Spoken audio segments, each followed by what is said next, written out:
everybody, whoever's listening. You all ready to join me today in our trip to outer space? Yeah. Albert Shivers. The Matrix doesn't have him. That's very true. Come along quietly or not.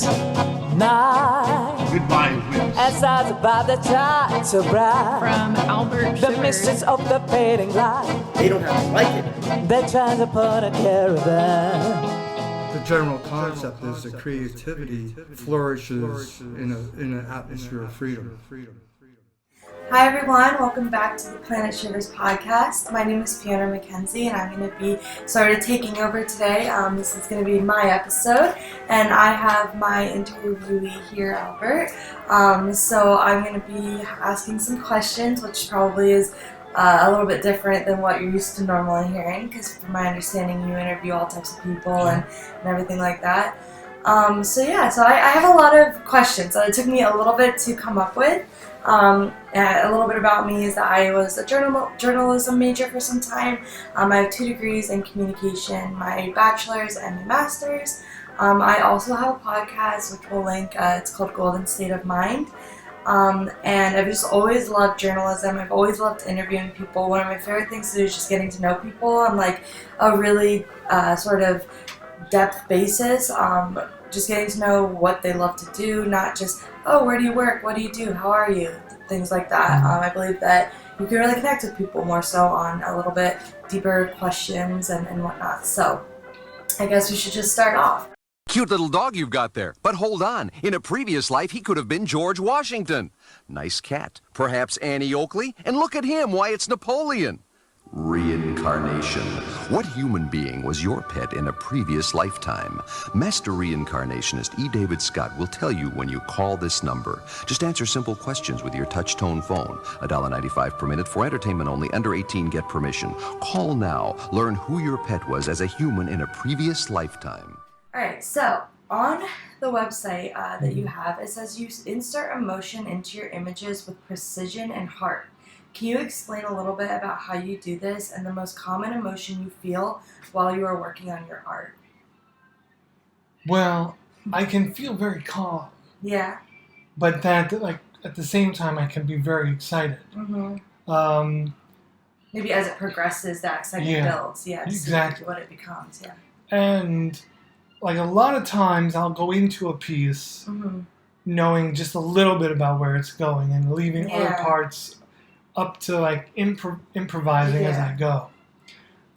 But it's funny because those emotions and heart, I feel it even more so when it's done. Yeah. Because like I get so wrapped up in the process of it. But when it's done, then I could like sit back and look at it, and even as more time passes and I look at older pieces, I feel that even more. Yeah, because you see the progression in your artwork, right? Yeah. From different time periods. And when I'm in the middle of it, like it's hard for me to look at it the way other people are going to see it. Mm-hmm. Do you have a certain art piece that has like kind of created a certain, like you look at this one art piece and you have a certain emotion attached to it when you look at it, like a feeling of like gratitude for maybe you created this art piece at a certain time in your life, and it helped pull you out of something, or you look at it in a way of like, oh, this was a piece that came out of a lot of like anger, out of having a rough day. Do you have a certain piece like that? Probably a handful of them. Yeah. That either I can relate to, like you said, the time it was made. Yeah. And whatever was going on at that point. Yeah. Or even what I was feeling while doing it. Yeah. Or even so, like for example, I'll even put down a piece if it's just really not working. I won't force it, I'll just put it aside.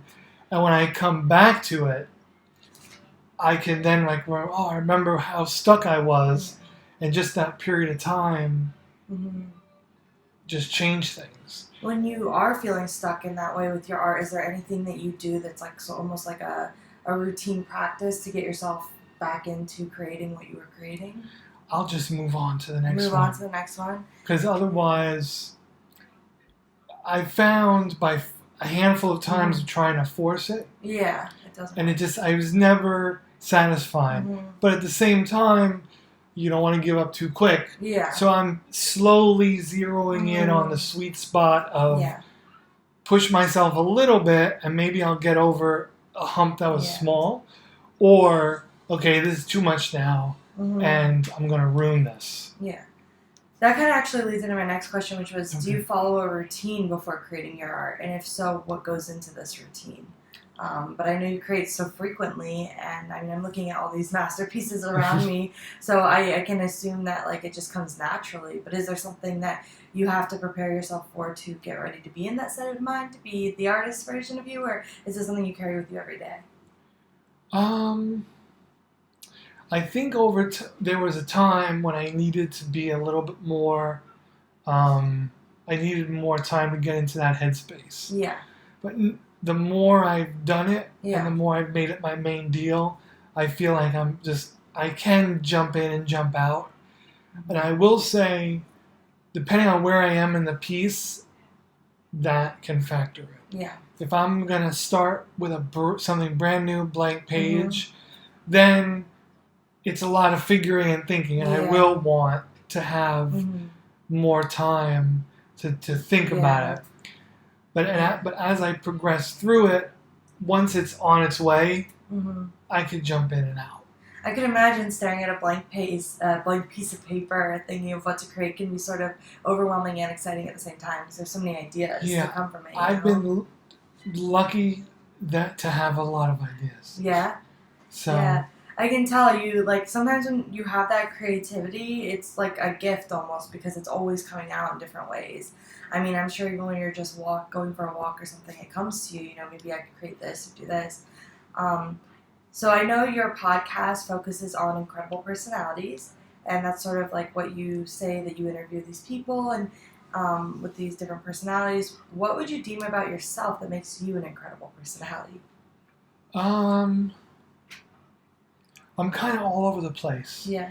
And it was something that I had to get used to sharing with people, where like my interests and where my thoughts align are kind of organized. Yeah. For me, it all makes sense because I live it.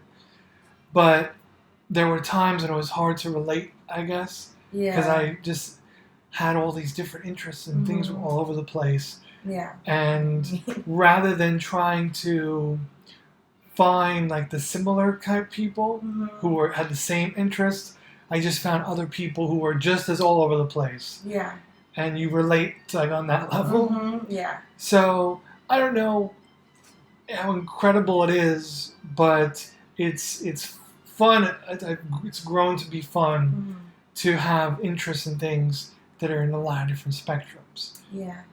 Yeah, and like you see things a lot wider. Yeah. It's a more wide-angle view of life. I think a lot of people ultimately feel that way. They just don't share it because they want to come across as like a little bit more organized and whatnot. I'm a lot like that too in my personal life. I'm like all over the place. I'm like, oh, where are my car keys? But I mean, so I think I relate to that as well. But I think it's also, like you said, a great like trait to have, because it makes you someone fun to be around, someone energetic, has this lust for life and creativity, and I think that definitely is an incredible personality and a great trait to have. Well, thank you. Yeah. After doing so many interviews, what is one question that you've always wanted to be asked during an interview? Oh, I don't know. It's always funny. I've done a lot of interviews with the podcast, and it's always funny and like off-centering when somebody flips it on me. Yeah. And it's happened where somebody that I'm talking to starts peppering me with the questions.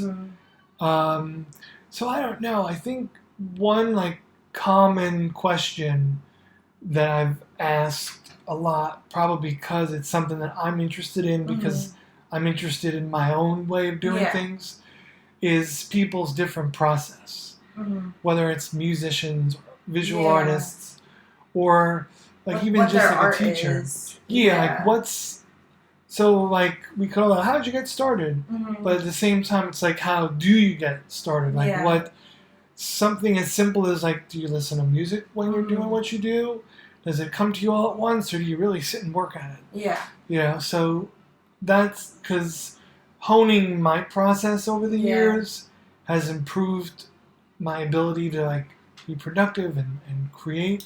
Yeah. So I've always been interested in that with other people too. When did you start? Like, how old were you when you started to really start to create art and said, hey, this is something that I think I'm good at. This is something I love to do.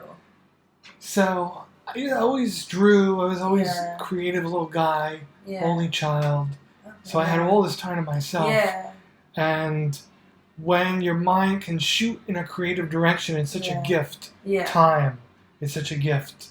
And so I would always draw and make things up and play. And so 6th grade, there was middle school down a block from me they called it a magnet program, which was art, theater, and music, the arts. Okay. And if you applied for this, that you'd get these special classes. Yeah. That was the first time like I ever used my art for something. Yeah. And we had to put a portfolio together, and my mother kind of pushed me along the way. Yeah.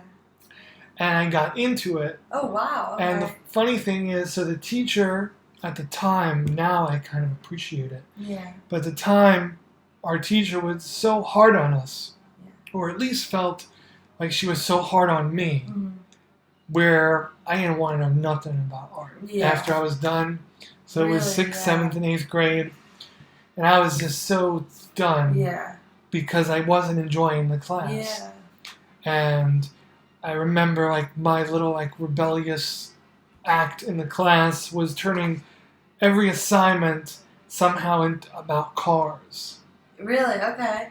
Where I'd somehow figure out, because the teacher would always roll her eyes, got another car thing, Albert, really? But I'd always find a way just to be I don't enjoy this. I'm gonna make this. I'm gonna kind of rebel in this way. Basically like a screw you guitar. Yeah. So it was, all through high school, my interests got pulled in different directions, and it wasn't until I started college again here at ESU that I got back into art. It went dormant. Yeah. For 4 years or so. Really? Interesting. But it was always, I could look and say, oh, well, this was it trying to come out, and this was it trying to come out. Yeah. And life wasn't particularly artistic around it. So... Maybe you just didn't have the time or the space that was, needed to create how you were supposed to create, if that makes sense, in that time. But that's interesting about the cars aspect, because isn't that a huge part of your artwork now? Yeah. You do a lot of cars. I still have so they had...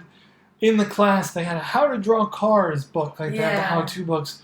So when I left the class, I still had that book. I still have it. Oh, really? Just to look at it and laugh. Yeah.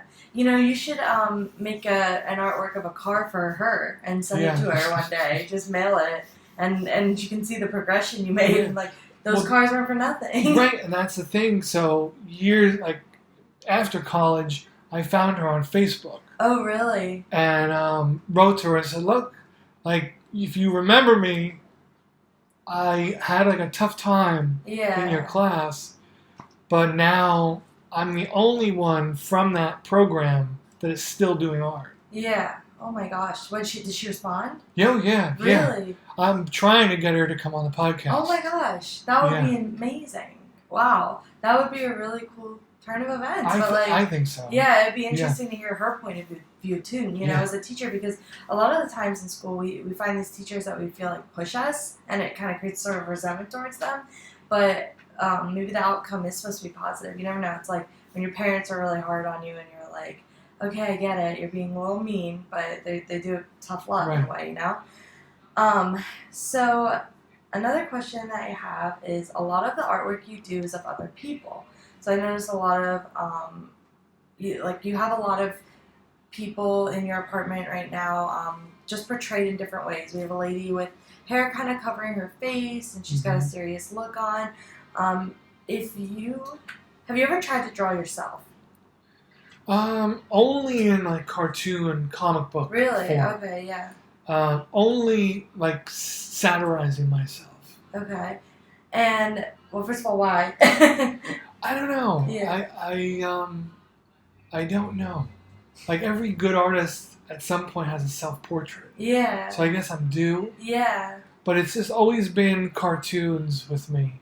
That's how I think it's how like I kind of you ever hear of George Clinton? He was a funk musician in the 70s, and his advice to other musicians, but I kind of took it to heart with visual art, is to embrace the idea of characterizing yourself. Yeah. Making yourself a caricature. Interesting, yeah. So years ago I kind of ran with that. Yeah. And I never was one to take myself too seriously, especially with art. You run into that a lot. Yeah. So I always wanted to pivot the other way and just find humor in the art, in the stuffy artist. Yeah. So it's always self-portraits have always been like more like comic book type satirical, things. comical, yeah. Well, if you were to draw a self-portrait, sort of similar to the artworks that you have displayed, how would you portray yourself? Like, how would you want other people to see this image? So, like I said, I see this woman here with her hair covering her face. She looks kind of serious. She looks a little bit determined, or maybe angry. I'm not entirely sure what she's feeling.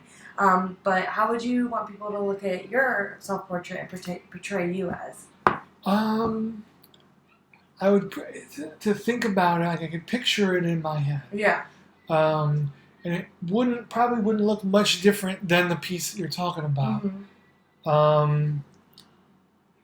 Yeah, I'd want to give people something. Yeah. That, like, if I was gonna sit down and do like a serious self-portrait, yeah, I don't think it could be funny. Yeah, it would have to be serious. A lot would probably go into it because it's like a lot of interpretation. You can look at, art is so much more than a photo. It has a story, it has a meaning, it has like a personal connection. So to be able to look at that and say, oh, this is the artist, it would have to be something that you'd want to represent yourself as, or an emotion that you'd want to evoke in others. I wouldn't want there to be any frills. Yeah. No comedic gestures, not a big head, little body type of thing. Yeah. So if you were to imagine your artwork somewhere legendary, where would it be? Not only in a museum, for example, but let's say you drew an art sketch on the Eiffel Tower, or maybe you left a piece of your art on a boat in the Atlantic by drawing on a sticker and placing it there, or maybe the Brooklyn Bridge. You just wanted to leave it there for everyone under the bridge to enjoy. Right. So have you ever thought about that? I mean, not necessarily like a museum or anything like that, but something very unique to you as to where you would like to leave a piece of your art. Well, I like the idea of it being out. Yeah, in the open. In the open like that. So more people can see it than just like it's available to not just museum goers and things like that, but anybody, Yeah, I like the idea of it being, like you said, on a building. Yeah. I even like the idea of it being like hidden in places. Yeah, that would be neat. Fun. Yeah. Yeah, and I think that there's so many ways to like spread your art. I mean, I see murals where we live all the time. Yeah. People are really making their way. I mean, there was like a bump, I would say, where we live where people were really creative. They were, doing murals everywhere. I haven't seen new ones in quite a few years, but it was a lot of people love the art that we have going on our main street. I mean, it's beautiful. Have you ever thought about doing something like that? I would. I think it would definitely be fun. Now, I would definitely want it to be my style, only because that's what I know that I'm good at. Yeah. And I'd want it to be as good as it can be. But to do a big black and white face on the side of a building would be really cool. I can imagine this lady painted on somewhere with just like in a city on a brick wall or something like that. Because I see there's faces everywhere, and it's really, I think it's such a cool part of art because you look at it and you wonder, who is that person? Yeah. And who is that? I got into the faces because I figured it's the hardest thing to do. Yeah. So I might as well start working on it and start with that. And you did a really good job. It literally looks like a person. You got the features extremely well. And you did a really good job. Funny enough, this character here, he almost reminds me a little bit of Mick Jagger. Okay. In a way. I don't know why I'm getting that sort of look. So there's a character with, I don't know how to describe it. It almost looks like there's like a grenade and then a comb coming out of the head. Mm-hmm. But it's really unique. Like, I could find myself staring at these for a couple hours trying to kind of intake what's going on. I think that's such an important and valuable part of art, you know, is to do that. So was there a piece that you realized that you worked on and you realized, damn, I'm good? That you kind of worked on, you finished, and you were like, wow, when did you first realize that? Like, wow, I have talent, and what piece was it? There's brief moments of that when it exists, like, to say, like, oh, I'm good. Like, that brief moment of pride for me exists when, like I said before, there's some parts of the art that's improvised. Yeah. And when I feel like I've just run across a tightrope without falling artistically, then I feel good about it. And there are certain pieces, to like the second part of your question, there are certain pieces, not necessarily that I feel like there's pride behind it, but I just know, okay, this one stands out. Yeah. And the first time that really happened, and I could show you guys afterwards, was a painting of a jazz piano player, or it was actually pen and ink. And I had done it while I'm talking about it. I have it on my phone here. Okay, yeah. While I was doing it, it was the first time I was doing something in this style. Yeah. Which was to portray this piano player as if she was melding together with her instrument while she was playing it. I think I might have seen... Is this on your portfolio? On your website? I might have seen it. I don't remember. Yeah, I did see that. So it's Dorothy Donegan, who is a piano player in the 1940s. And it just felt like it was just working. The whole thing just worked as it was going. And I kind of interpreted that as she was so into the music that she felt like as one with the piano. Like, she was so into it and felt it like spread throughout her body that she was kind of intertwined with it. And I saw that piece. I was like, I think that I like that one a lot. And it's almost like her fingers are tree branches in a way too. It's there's so much to interpret. It's like, well, it's like very natural. It's almost looks like roots, or is she melting? Yeah. And what was so fun about this, as it went to different shows, and different people kept seeing it, and I would keep my mouth shut and not tell anybody what I think it is. Yeah. Because it was so cool to have, like, if 5 different people came up to me, 5 different opinions on it. Yeah. One person said, like, oh, is she in pleasure or pain? Yeah. You know, and I just hadn't thought of it that way. Like, I hadn't thought of, like, a pain angle to it, or the balance between pleasure and pain and creating art or music. She's singing her heart out. Like, So that was, like, the first piece where it felt like something clicked. Yeah. And it was all of a sudden like it was winning contests, and everybody wanted prints of it, and it was in like a bunch of different places on display. It was the first thing that everybody seemed to like. Yeah. So I'm like, oh, onto something. Yeah. And this style slowly evolved into what I'm doing now with just the black and white. Yeah. And with more drips and things. Yeah, that's really... So have you sold this piece?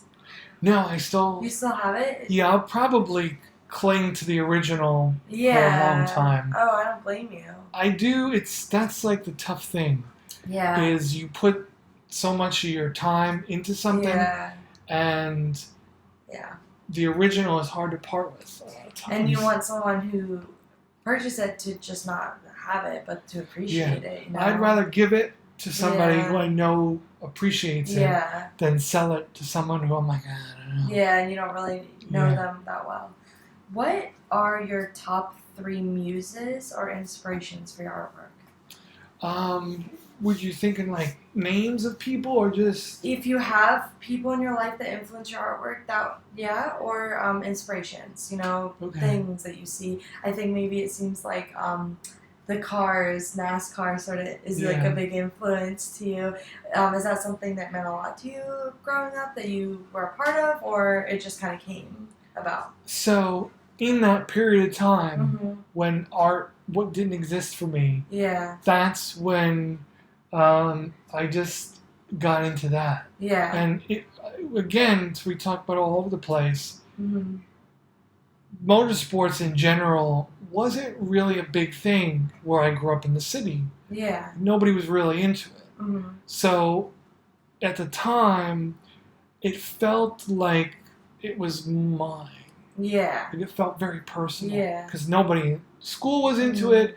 Nobody knew anything about it. It felt like my thing. Yeah. So when you're in a big city and big schools where there's just so many people, to find something that was like mine. Yeah.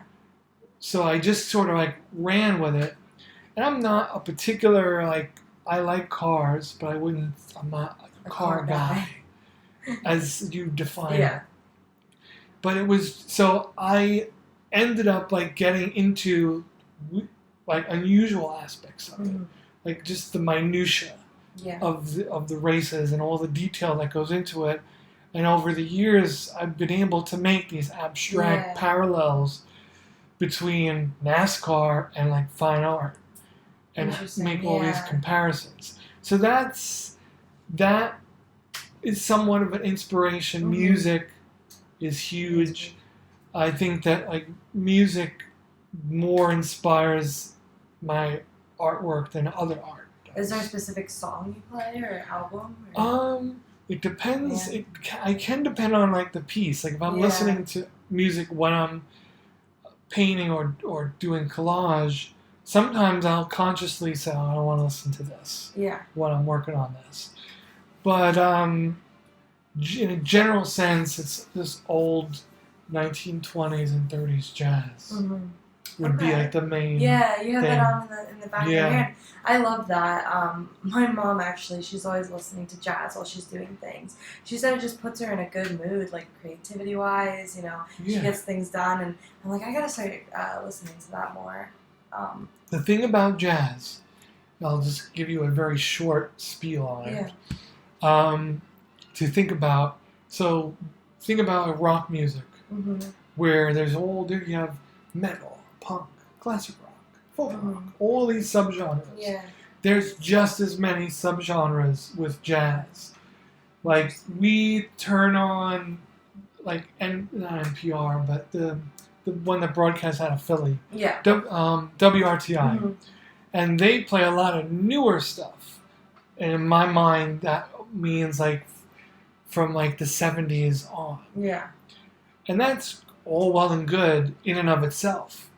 So we only kind of get what is like noodles. Yeah. Which is good, but there's so many other things. Yeah. So that if you don't like this kind of jazz, just the same as if you don't like metal, you'll like classic rock. If you don't like, bebop, you might like swing. Or this, that, or the other. Yeah. I didn't know there were so many genres in jazz. That's interesting. Have you ever been to the jazz spot in Delaware Watergap? Yes. Did you hear that? Yeah. A lot of people love that place. So there's a lot of history in Delaware Watergap. Oh my gosh, yeah.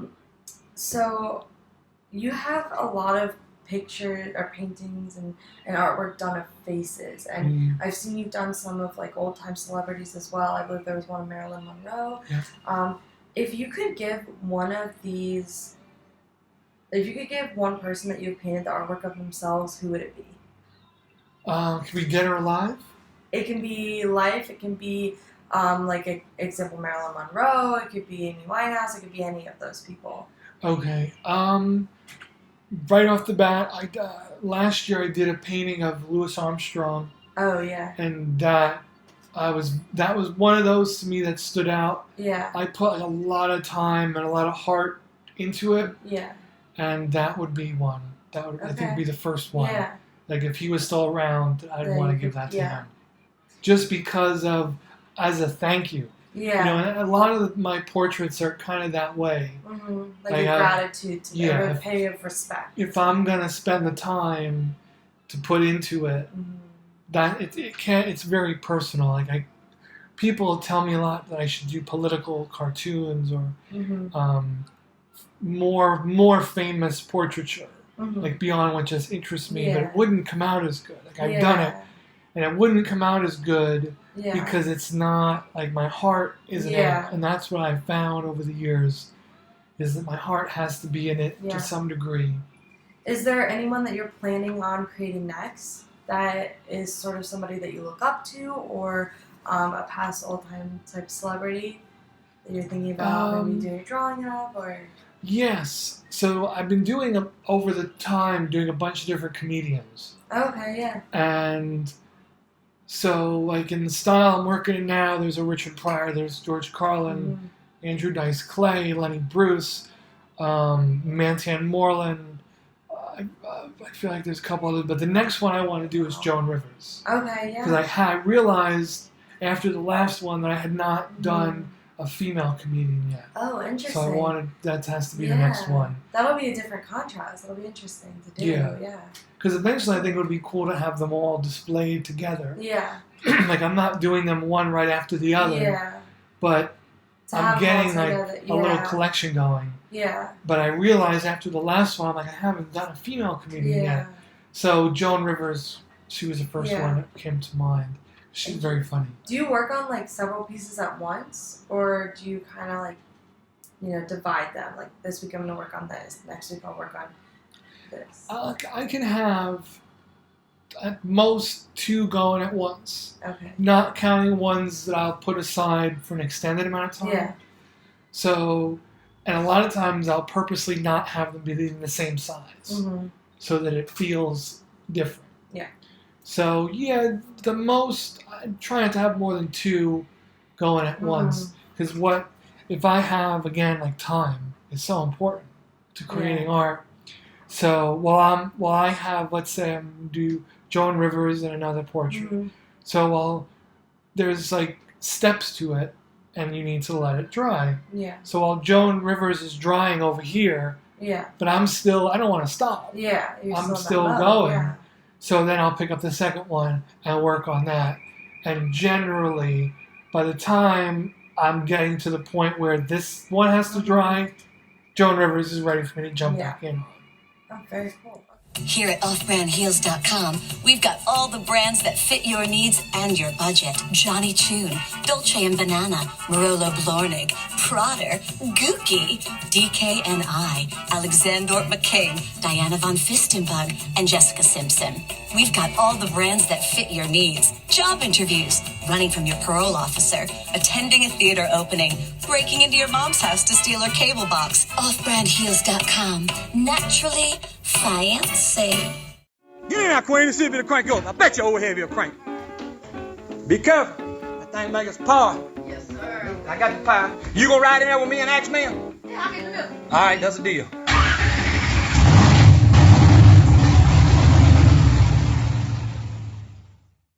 What is your favorite work of art that you've sold? That I've sold. Or given away? Two kind of come to mind. 2 kind of mind, I guess, at first. One was a portrait of an old jazz singer, Adelaide Hall, that was purchased by John Coltrane's son. Oh. So that was really cool. Yeah. I wasn't there for the sale. Really? Okay, yeah. But it happened right around the corner. He was in town to go to the Deer Head. Oh my gosh. And he stopped in the gallery during a time when they had a specific setup that was just by jazz stuff. Yeah. At the time. Like headlined by the woman playing the piano. Oh and he had come in just passing through and he liked this one portrait and bought it. So that stands out to me.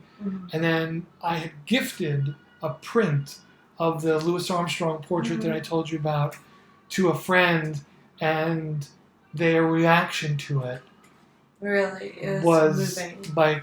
Was worth more than any sale. Really?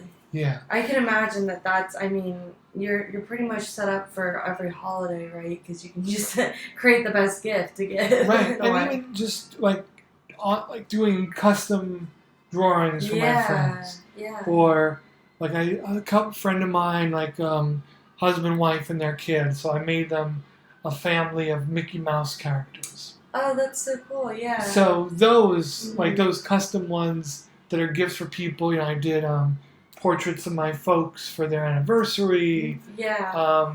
Things you don't have like to go that. To Etsy. You can just go right to yourself. No, right, yeah.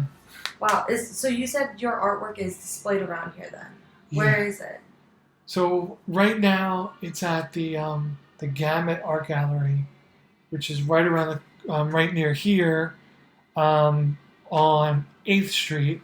Okay. I also, but it's for the rest of this month. There's art at Renegade Winery. Oh, I love Renegade. Did you put your art there? Yeah, this is my first time there. Okay. And I'm working on. There's like one other local place. But I'm always working on places out of town. Yeah. Whether it's like towards the Lehigh Valley or down towards the city. Yeah.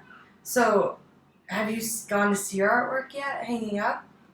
I'm assuming several times. Yeah, it's weird. Is it weird? I mean, I can imagine, like, just looking at it and being like, that was me. Yeah, it's hard to know what to say. Yeah. To people. When they ask you questions, right? Yeah. Because sometimes it's just happening. Yeah. Like I'm doing it and I'm aware and I'm concentrated. I'm not on another planet. Mm-hmm. But sometimes like it's just happening and I don't have the answers all the time. Yeah. It's like what I was thinking. Do you ever feel like you left the situation like, oh, I wish I said this about the piece or anything like that? Yeah. I can. You get shy being the center of attention. Mm-hmm, yeah. And so there are probably times when I could have either been more of a schmoozer, which is uphill battle for me. Oh yeah, I feel like that's definitely. I mean, the job is. It almost feels like it's halfway done creating the piece, and then the other half is like trying to figure out how to speak to people, and I'm sure it comes as a lesson and then a huge learning experience as well. Everyone has a lot of dreams that are big. What is the biggest dream that you have for the next couple of years that you wish for your work to come true and for yourself? So personally and art-wise. So I think this might fit both of them. But one thing that I've enjoyed doing over the years is mixing together all the facets that I can and putting it into one piece. Yeah. And getting as close to a lot of times the image in your head, no matter what it is, like that you're creating, doesn't match what happens on the page or on screen or on the recording. So there's always like variables that are expected and unexpected between the thought of like this is gonna be perfect to this is how it came out. And so to get those two things as close as possible. And I've gotten close with it on a lot of pieces, and some pieces have exceeded what I first thought they were. So just the continual pursuit of that. Yeah. And to just keep digging deeper creativity. Yeah. And just finding. So I since I've done it and I look at a lot of different art and not comparing it good or bad, but a bit of comparison to what I'm doing. And a lot of times it again comes down to time and when you decide something is finished. Yeah. So if I'm at the end, if I feel like I'm the end of a piece, I've gotten into the habit of saying, okay, is it finished though? Yeah. Is it really finished? Could you add something here? Right. Yeah. And see, again, like I said before, not forcing it, but seeing if I can push myself to find something else. Yeah. I had a moment 2 or 3 shows ago, a year and a half ago, and it was at the same place around the corner, where it was the day so the shows there last 3 months. Oh wow. Okay. And it was a few days before the show was going to end, and I was going to pick up the art and bring it home. So I went over there to just take a film of the entire room to have it. Yeah. To say, okay, this was this show. I like to document stuff. And I was looking around the room, and in that moment, I felt like these are all the same painting at their like core. Yeah. They're all the same painting. That's the portrait, and there's stuff going on around it. And that like was one of these kind of moments of saying, like, okay, it needs to become a goal of mine for every portrait, every piece of art, just to feel different. Mm-hmm. And that's when I said, well, if you're doing this high contrast black and white ink stuff with portraits, try to make a scene. Yeah. So the woman at like her mirror in the living room was the first push to say, okay, it's not just going to be a portrait, it's going to be a scene. Yeah. And then doing this big piece, like, okay, you work a lot in this size, go bigger. Interesting. Wow. Yeah. And that piece is pretty big. Right. I mean, yeah, that. I like how you really positioned it well too, where you have it. It has like the perfect amount of space to work on, and that's so interesting to think about. Like, what is the consumer looking for? Are they looking for a photo of a face, like a portrait, or a scene, like you kind of described? Yeah. And I think you only really know once you get there, right? And you're looking at the art, and you're like, oh. And how subtle, like with certain portraits, or even like a full body portrait, how subtle can I get? Yeah. To still convey an emotion. Yeah. Mm-hmm. Like, can I? And sometimes it happens where like a little bit of shading, like one extra line, can change it. Interesting. Yeah. And that is like a fun. It's like playing with the throttle almost with the artwork. Yeah. So like, how close to the line can I get without going too much? Because you could overshade, you could over everything. Yeah. Like, how close can I get and like dance on that line and get exactly what I want? Yeah. And sometimes you don't. Like, sometimes you fall. Yeah. And there's been many a piece that ended up like either never getting revisited or becoming, painting over it or becoming like BB gun practice. Really? So that's what you do with these pieces that you don't end up if they using. fail, they either go into a box. I have a box. Okay. That's abandoned art is written on it. Really? Okay. And it just goes in there. Yeah. And over time, I'll flip through it. Yeah. And sometimes something that I may have given up on will just spring a new idea. That's so there's really there's what I'm working on. There's what I probably can get back to with some time. Then there's things where it's like I need to forget this exists for a while. Yeah. And sometimes I do go back. It would be interesting, maybe on one of the future podcasts, to go through those artworks and discuss why you stopped and why you feel like it's in the box, the vault, so to speak. So I have a couple questions now that aren't. I mean, now that we really got to know you a little bit more, a little bit better. I just kind of want to know a little bit more basic questions. So to start, what is your favorite movie? My favorite movie is Whatever Works, with Larry David and Evan Rachel Wood. It was written and directed by Woody Allen. Oh. But that's probably my favorite movie. Okay. And it's like I can go back to it any time. Yeah, like one those of those movies are the best. Yeah, when it feels like you're watching it for the first time over and over again. Yeah. Have you ever seen Breakfast at Tiffany's? Yeah. That's my favorite movie.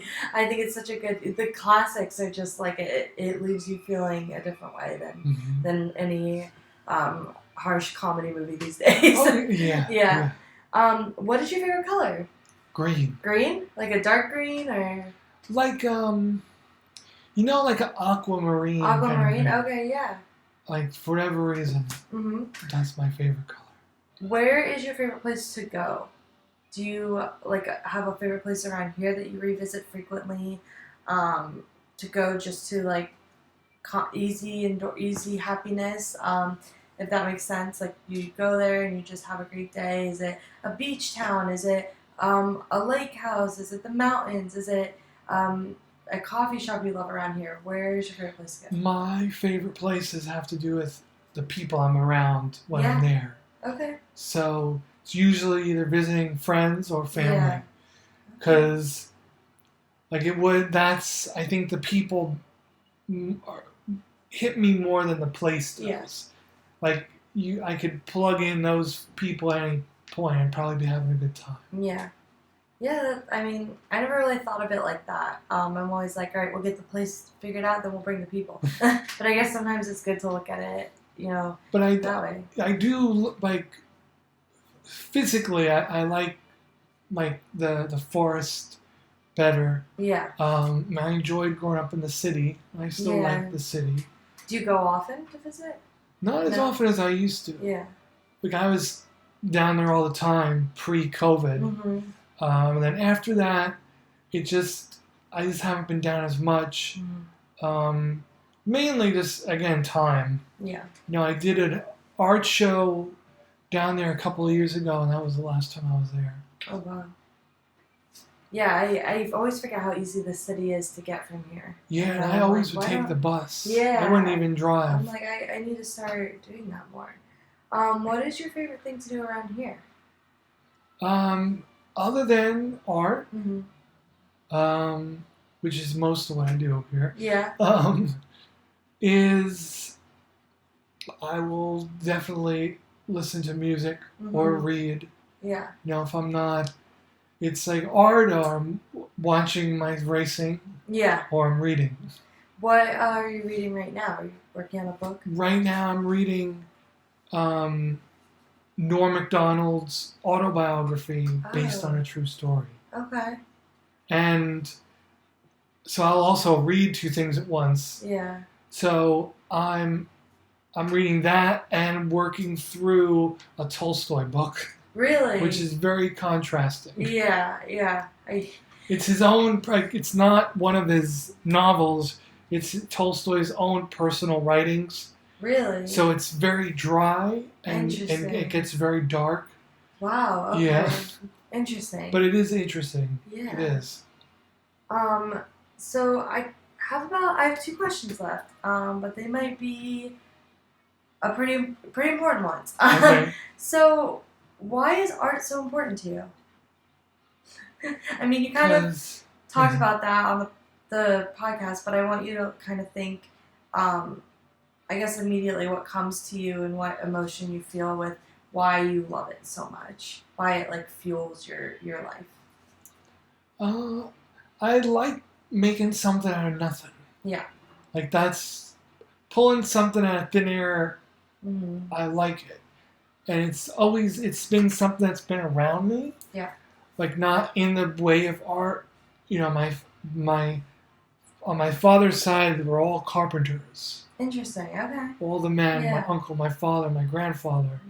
Mm-hmm. They all worked with their hands, making something out of nothing, but they were building things. Yeah. And I always think of it that I'm doing the same thing, but just with art. So I think it's in me a little bit, that kind of drive. Mm-hmm.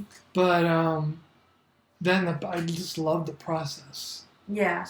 Like the surprises that come in between. Mm-hmm. And it's funny how quick, once something is done, I just want like the next one. Yeah. It's good, but it's almost like an addiction. Yeah. Where it's like, okay, next piece. Yeah, I get that. I like to paint, not like this. But when I do, it's like the relaxation that comes from it, and just kind of like the peace that I find doing it, and then the ultimate like end of the artwork is just very satisfying. And I like having them around because it also makes people ask you about them, right? Because it's unique to you. And then when they do ask you, you get to share a little bit of it yourself. And I think with conversations, sometimes it's hard to get past the basics, and who are you and whatnot. I think art really pushes that. So I think if you see something in someone's home and this is really interesting, who did this? And it was you. It starts a whole other kind of connection and conversation. I think that could be the beauty of art. And to bring it around to like something you brought up earlier is whether even for the paintings you've done, it's still like it's a stamp in time. that original painting, Yeah. whether it's mine, yours, whoever's, is a stamp in time that you may remember what you were doing at that point, where you were at. Like nostalgia. Like if have you ever had like you smell like a bakery or like you hear a song that brings you back to a certain time in your life? I feel like that can be like artwork is nostalgic when you look at it and you remember what you were doing that day, how this art piece came about. And so I think my last question for you here is that if you ever met somebody who was starting the process of art, but they felt discouraged, they felt like maybe they weren't creative enough, or they felt like it wasn't going to go anywhere and they don't want to just create to not do anything, what would your words be to them? Your advice? It would sound like maybe cliche even, but just to like keep going. Yeah. Because the way I put it, like I sucked for a while. Yeah. Before I finally like was content, but I was just like I was thick about it. I was like, nope, I'm gonna keep going. Yeah. Nope, I'm gonna keep going. I'm not happy about this, but I'm gonna keep going. And then eventually it clicked. So that would be mine. It was keep going. Yeah. And create for yourself. Yeah. Because if you don't like what you're doing, nobody else will. Then it's really not gonna have a soul to it. Yeah. Like there's some like balance between really exercising the technical ability, which is just as important, but your heart has to be in it too. Yeah. If you're really gonna very true. make Yeah, you have to have love behind what you're creating. What is this piece that you're working on now? Is it for you? Is it to display in your art gallery? Hopefully it'll end up somewhere, but they always start out as for me. Yeah. And I like the idea of a giant face. Yeah. Because you look at it and it does it can make you feel small. Yeah, it can. It makes you feel like she's looking at you. Right. And you're like this big. Right. So that, hopefully that's what I'm going for with this. Yeah. Is to make you feel small. Yeah. So we'll see how it goes. Yeah. I'm still there's still a lot to be figured. I thought about making the eyes into a mirror. Yeah, that would be really cool. That would be unique. Yeah. Huh. So that way, you're looking at it. Yeah. You'll see your reflection. And so I don't know if that'll hurt or help making you feel small. So I might test it. And you can always test it and then see. Yeah. I think that's a cool part of art is you can move forward with an idea and then take it back if you want. But I just want to, that was all the questions I have. And it was a pleasure because this was our first time really meeting. And it was definitely a pleasure to get to know you through these questions. And I think the moment that I walked into your apartment and saw everything that you have placed, the photos, the music playing, I feel like I instantly got to know you in that way, And I think it's interesting how much our spaces really reflect us, what we create. And that's why I think it's always important to keep creating, like you said, even if you feel like you suck. Just do it to express who you are and let people learn a little bit more about you other than the surface level of what you might present. And I think that we can definitely do that by creating and inviting people to see the work that we've done. So thank you for letting me take control of this podcast today. And it was really great interviewing you. And again, my name is Fiona, and I have a podcast that's totally different. Mine focuses a lot on mental health and kind of just things that you deal with while you're going through your 20s and things like that. It's called Golden State of Mind. You can find it on Spotify. So it was a pleasure. Thank you for allowing me to be here. Yeah, this was a thrill, Fiona, and I appreciate you coming through and doing happy it. 100th episode. Right? Thank you. Yeah, That's pretty crazy. I'm only on my 13th with my podcast, so I'm like 100. All right, I got a long time to go. Better get going with that. Yeah, and I started in 2019. Oh wow! And there were a lot of big gaps. Yeah. In between, for one reason or the other. Yeah. But it was fun, and I had this one is another example.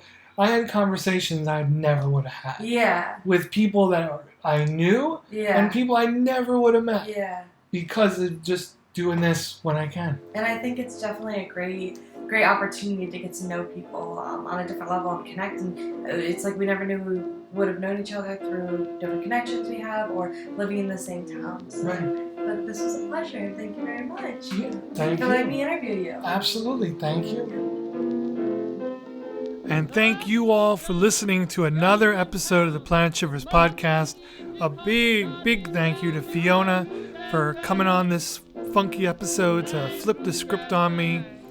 And don't forget, you can find this episode and a whole lot more on all major podcast platforms and YouTube. You can check out more of what I'm up to on Instagram at Albert Shivers or on the website www.albertshivers.com, as well as the Albert Shivers Patreon page. A lot of Albert Shivers out there. Also, my collage art film, Mondo Alberto, is somewhere on YouTube, and if you could find it, you should watch it. With all that said, we got some good episodes coming up. A lot of fun people, man. After 100, we're really going strong here. So I look forward to releasing them and having you all hear them. Until next time, take care of yourself and take care of somebody else.